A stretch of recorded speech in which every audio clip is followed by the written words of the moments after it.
तो खबरों के इस फुल डोज में सबसे पहले हम बात करेंगे नोएडा की ग्रैंड ओमेक्स सोसाइटी में महिला के साथ हुई बदसलूकी के मामले की। आपको हम बता दें कि महिला से गाली गलौज और बदसलूकी करने वाले श्रीकांत त्यागी को गिरफ्तार कर लिया गया है। नोएडा पुलिस ने आरोपी श्रीकांत को मेरठ से गिरफ्तार किया है। उसके साथ 3 और लोगों को भी अरेस्ट किया गया है। बताया जा रहा है कि आरोपी लगातार अपने वकील से संपर्क करने की कोशिश कर रहा था, जिससे पुलिस को आरोपी का सुराग मिला और फिर उसे मेरठ से पकड़ लिया गया। बिल्कुल, आपको बता दें, इससे पहले नोएडा पुलिस ने उसकी पत्नी को हिरासत में लिया था और फिर श्रीकांत की गिरफ्तारी के बाद पुलिस आरोपी की पत्नी अनु त्यागी को लेकर उसके घर पहुंची। एक दिन पहले ही नोएडा अथॉरिटी ने आरोपी के फ्लैट के बाहर किए गए अतिक्रमण को तोड़ दिया था। आपको बता दें कि पुलिस ने आरोपी श्रीकांत त्यागी की गिरफ्तारी के लिए उस पर 25,000 का इनाम भी घोषित किया था। साथ ही राज्य के गृह विभाग ने लापरवाही बरतने के आरोप में एक एसएचओ, सब इंस्पेक्टर समेत 4 सिपाहियों को सस्पेंड कर दिया था। त्यागी की गिरफ्तारी पर ग्रैंड ओमेक्स सोसाइटी के लोगों ने खुशी जताई है। श्रीकांत त्यागी के गिरफ्तारी के संबंध में नोएडा पुलिस के द्वारा पुलिस आयुक्त नोएडा स्वयं इस संबंध में डिटेल्ड प्रेस कॉन्फ्रेंस करेंगे, जिसमें वो संपूर्ण जानकारी इस प्रकरण की देंगे। उनको ये शासन के द्वारा निर्देशित किया गया है कि जल्द से जल्द जो कानूनी कार्रवाई पूर्ण करने के बाद से प्रेस से वो सभी चीज़ें शेयर करें, ताकि चीज़ें सभी को स्पष्ट हो सके। धन्यवाद। देखो, ये तो खुशी की बात है, नो डाउट, हम सब कोई चाहते हैं, दिलों से चाहते हैं, लेकिन उसके अरेस्ट होने के बाद आगे क्या, वो सबसे बड़ा प्रश्न चिन्ह है यहाँ पे लोगों का, कि उसके आगे क्या होना है, क्या कार्रवाई होनी है। यह गनमैन दे दिए हैं और जो फैमिली है उनको भी फुल सिक्योरिटी दी गई है। बस यही चाहते हैं कि इस मकान को सील कर दिया जाए और ये जो RWA है हमारी, उसको सपोर्ट किया जाए। श्रीकांत त्यागी की गिरफ्तारी से पहले पुलिस की टीम ने उसकी एक और कार को जब्त किया था। यह कार याकूबपुर से बरामद की गई है। कहा जा रहा है कि आरोपी इसी कार से फरार हुआ था। बरामद की गई कार पर विधानसभा का स्टिकर और बीजेपी का झंडा भी लगा हुआ है। वहीं आरोपी की संपत्तियों की जांच शुरू हो गई है। दादरी तहसील के अधिकारियों ने नोएडा के भंगेल में श्रीकांत की पुश्तैनी जमीन की पैमाइश की, जो पूरी तरह से सही पाई गई। बिल्कुल, साथ ही आपको हम बता दें, इस पूरे मामले पर हमारे संवाददाता अरविंद ओझा हमें ज्यादा जानकारी दे रहे हैं। उनकी रिपोर्ट देखिए। ये गाड़ी आप देखिए, जिसका नंबर प्लेट नहीं है, भारतीय जनता पार्टी का झंडा लगा हुआ है और यहाँ पर विधायक का स्टिकर लगा हुआ है। दरअसल इसी गाड़ी से जो श्रीकांत त्यागी है वो लगातार फरार चल रहा था और जब पुलिस लगातार दबिश दे रही थी तो ये नोएडा से कुछ दूरी पर एक जगह है, वहां पर ये गाड़ी छोड़ करके फरार हो गया। लगातार श्रीकांत त्यागी के रसूख की बात आ रही है और बाकायदा जो विधायक है उसका स्टिकर लगा हुआ है और विधानसभा सचिवालय का यह स्टिकर लगा हुआ है। इसी गाड़ी से जो श्रीकांत त्यागी है, फरारी के दौरान लगातार वो फरार चल रहा था। और आपको बताऊं कि इसमें वॉकी टॉकी भी है, अगर आप देखिए तो। अब ये सवाल ये है कि ये किस गाड़ी का, कौन शख्स है जिसकी गाड़ी का इस्तेमाल कर रहा था। इसमें वॉकी टॉकी आपको दिखाई दे रहा होगा आगे की तरफ। गाड़ी के आगे के हिस्से में भी नंबर प्लेट नहीं है और अगर दूसरा हिस्सा आप देखें तो इसमें भी नंबर प्लेट नहीं है। श्रीकांत त्यागी की गिरफ्तारी के बाद आपको बता दें कि राज्य के डिप्टी सीएम केशव प्रसाद मौर्य ने कहा है कि सरकार अपराध के खिलाफ जीरो टॉलरेंस नीति पर काम कर रही है और किसी भी अपराधी को बख्शा नहीं जाएगा। साथ ही उन्होंने आरोपी के साथ वायरल हो रही अपनी तस्वीरों पर भी सफाई दी है। क्या कुछ कहा है उन्होंने, देखिए। कोई अपराध करेगा, किसी खिलाफ मुकदमा होगा, गिरफ्तारी तो होगी। उत्तर प्रदेश में क्या कोई अपराधी बच सकता है?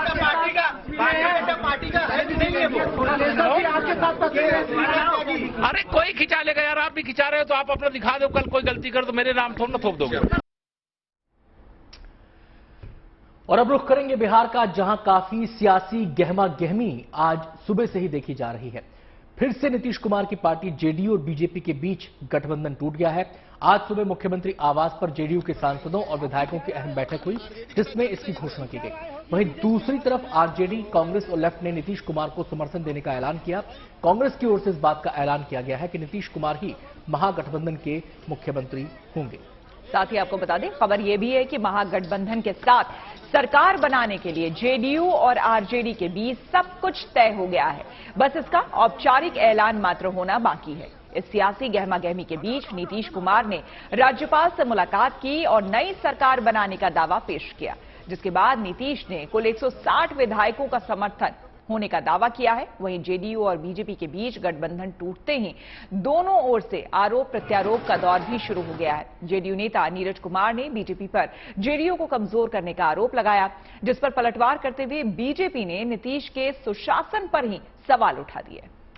और आपको बता दें कि इस समय जो खबर आ रही है, क्योंकि लगातार सियासी गहमागहमी इस समय पटना में बनी हुई है, अब से कुछ देर पहले बिहार में जेडीयू विधायक दल की बैठक संपन्न हुई। उसके बाद नीतीश ने राज्यपाल का रुख किया और राज्यपाल का रुख वो उन्होंने पैदल ही किया, राजभवन तक वो पैदल ही गए, वहां पर अपना इस्तीफा सौंपा, नई सरकार बनाने का दावा पेश किया, 160 विधायकों के समर्थन का दावा किया।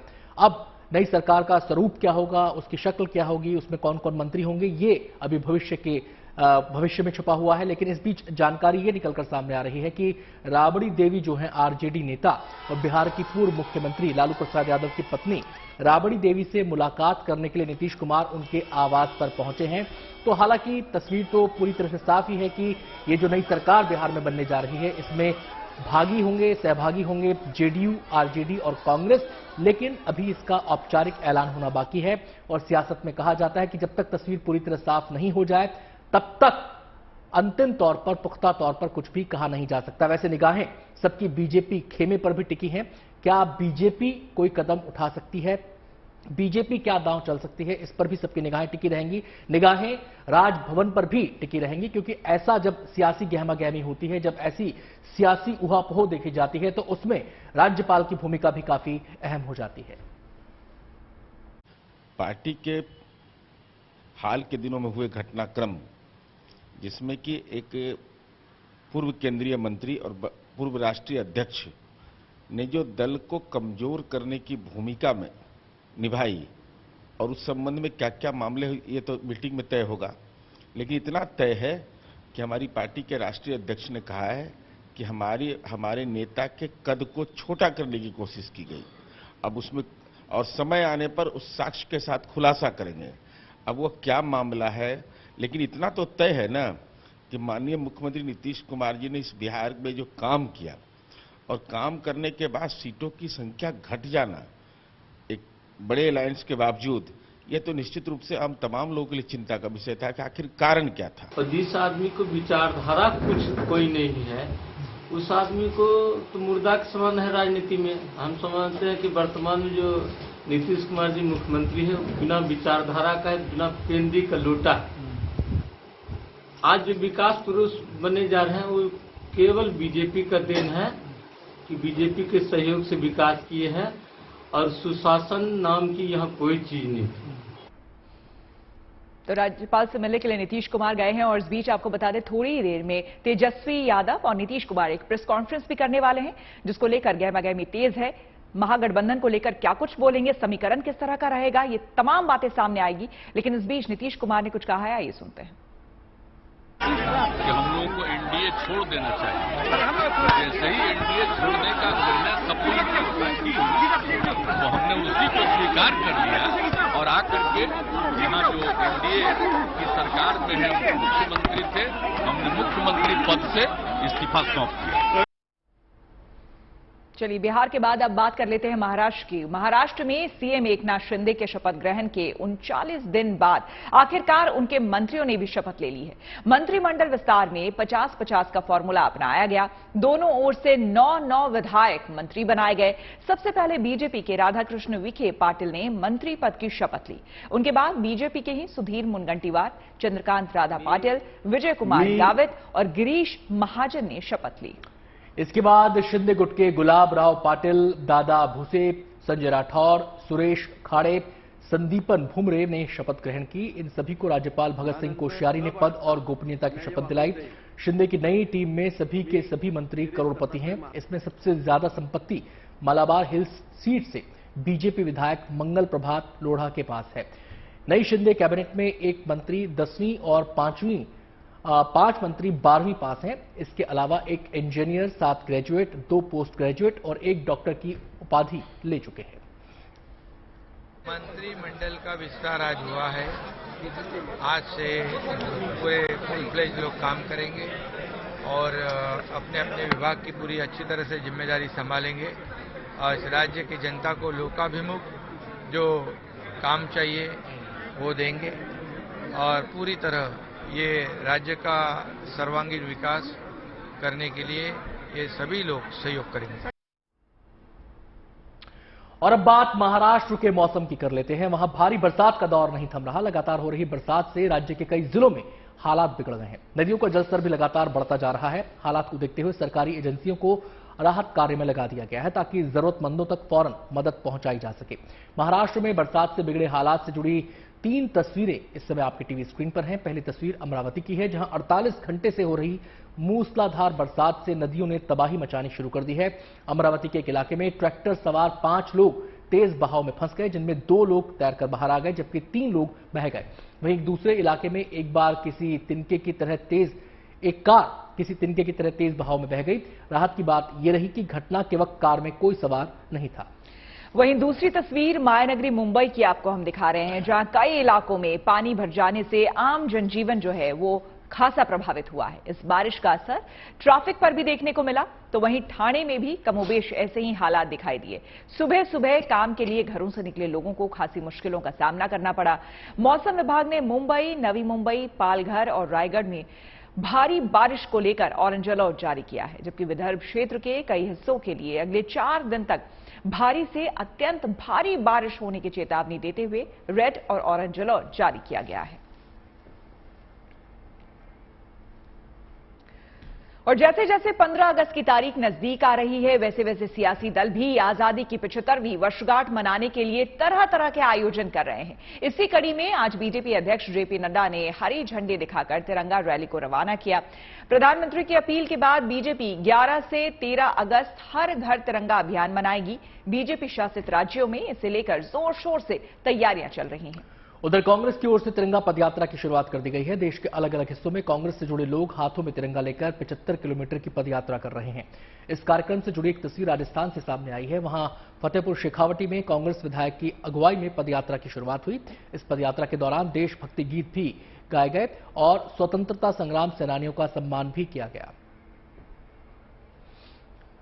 आपको बता दें कि देश आजादी की 75वीं सालगिरह मना रहा है और इस मौके को देश अमृत महोत्सव के तौर पर मना रहा है, जिसको लेकर पूरे साल भर अलग अलग आयोजन देश के अलग अलग हिस्सों में होते रहे हैं। लेकिन जैसे ही 15 अगस्त करीब आ रहा है तो पूरा देश मानो तिरंगे के रंग में रंग गया है। हमने आपको कई खबरें भी दिखाई कि देखिए किस तरह से लोग जो है छोटे छोटे हिस्सों में ही सही लेकिन बड़े पैमाने पर तिरंगा बना रहे हैं ताकि हर घर तिरंगा अभियान को कामयाब बनाया जा सके और इस अमृत महोत्सव को, आजादी के इस अमृत महोत्सव को हर एक भारतवासी उसी उत्साह, उसी जोश, उसी उमंग के साथ मना सके। तो 2 तस्वीरें आपको दिखा रहे हैं। एक तस्वीर आप राजस्थान की देख रहे हैं जहां पर कांग्रेस की तिरंगा पद यात्रा निकली है और दूसरी तरफ दिल्ली में आपको जेपी नड्डा दिखाई दिए और यहां पर बीजेपी की तिरंगा रैली को उन्होंने हरी झंडी दिखाकर एक तरह से उसकी शुरुआत की है। प्रधानमंत्री पहले ही अपील कर चुके हैं हर घर तिरंगा अभियान को कामयाब बनाने को लेकर।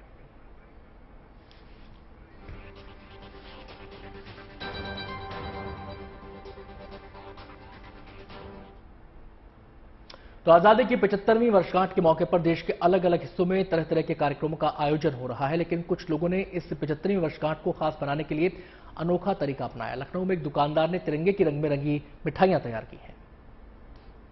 साथ ही साथ आपको बता दें कि देवरिया जिले में एक बड़ी डाक टिकटों की प्रदर्शनी लगाई गई है। इस प्रदर्शनी के जरिए आजादी की कहानी को बयां किया गया है। आजादी का अमृत महोत्सव चल रहा है, हर घर तिरंगा की तैयारी सब जगह है। तो ऐसे में भला मिठाई की दुकानें कैसे सिया छूती रहें और वहां भी जो तैयारी चल रही है वो मुंह मीठा कराने की इस शुभ अवसर पर चल रही है। लेकिन इस बार जो तिरंगा है उसके रंगों से आपको मिठाई की दुकानें सजी हुई मिलेंगी। लखनऊ में 56 भोग में हमें यहाँ पर जो तैयारी की गई है उसमें हम देख रहे हैं कि तरह तरह की मिठाइयाँ इस तिरंगे के रंग में बिल्कुल रंगी हुई हैं। तिरंगा पेठा है, तिरंगा बर्फी है, लेकिन इसके साथ भी बहुत कुछ है जो हमें समझ में आ रहा है। आज़ादी हमने बड़ी मुश्किल से पाई है। उन आज़ादी जो क्रांतिकारियों ने, शहीदों ने जो अपनी जान दे दी, उनके ऊपर जारी डाक टिकट, गांधी जी के ऊपर जारी डाक टिकट, उसको मैंने सहेज करके रखा हुआ है और वो लगभग आपको 150 से अधिक देशों के जो है संग्रह में देखने को मिलेंगे आपको। गांधी विशेष हैं, गांधी अहिंसा के पुजारी हैं, पूरा देश आज उनकी अहिंसा की नीतियों को मान रहा है और बड़े गर्व की बात है कि भारत में जन्मे गांधी जी के ऊपर जो है 150 से अधिक देशों ने डाक टिकट जारी देकर के उनका सम्मान दिया है और 2007 में जो है यूएनओ ने जो है विश्व अहिंसा दिवस के रूप में 2 अक्टूबर को मनाया जा रहा है। ये गर्व की बात है। और शिरडी में साईं बाबा को चढ़ावे में सोने के आभूषण की बात तो आपने कई बार सुनी होगी। यहां आने वाले श्रद्धालुओं की मन की मुराद पूरी होते ही साईं बाबा को सोने का हार चढ़ाया गया है, सोने का मुकुट चढ़ाया है लोगों ने, सोने के कड़े जैसे आभूषण चढ़ाते रहते हैं लोग, लेकिन इस बार एक परिवार ने उन्हें अनोखा चढ़ावा चढ़ाया है। अनंत बताइए। दरअसल जिस परिवार ने ये चढ़ावा चढ़ाया है वो दिल्ली का रहने वाला है। दिल्ली के रहने वाले ऋषभ लोहिया ने पूरे परिवार की ओर से साईं बाबा को 100 ग्राम सोने की बांसुरी का गिफ्ट दिया है, जिसकी कीमत बाजार में 5,79,000 रुपए है और इसके पीछे उनका तर्क है कि उन्हें कृष्ण नजर आते हैं साईं भगवान में। हमने साईं बाबा को गोल्ड की बांसुरी डोनेट करी है जिसका वेट 100 ग्राम है। मैंने और मेरी पूरी फैमिली ने बाबा को बांसुरी इसलिए डोनेट करी है क्योंकि हमें उनमें कृष्ण जी का अवतार दिखता है। जैसे जिस तरीके से कृष्ण जी ने अपनी पूरी जिंदगी द्वारका में निकाल दी, उसी तरह बाबा ने अपनी पूरी जिंदगी द्वारका में निकाल दी। इसीलिए हमने बाबा को जो है गोल्ड की बांसुरी डोनेट करी है। बाकी हमारे पूरी फैमिली का यही था कि बाबा को बांसुरी डोनेट करनी चाहिए क्योंकि हमें उनमें कृष्ण जी का अवतार दिखता है।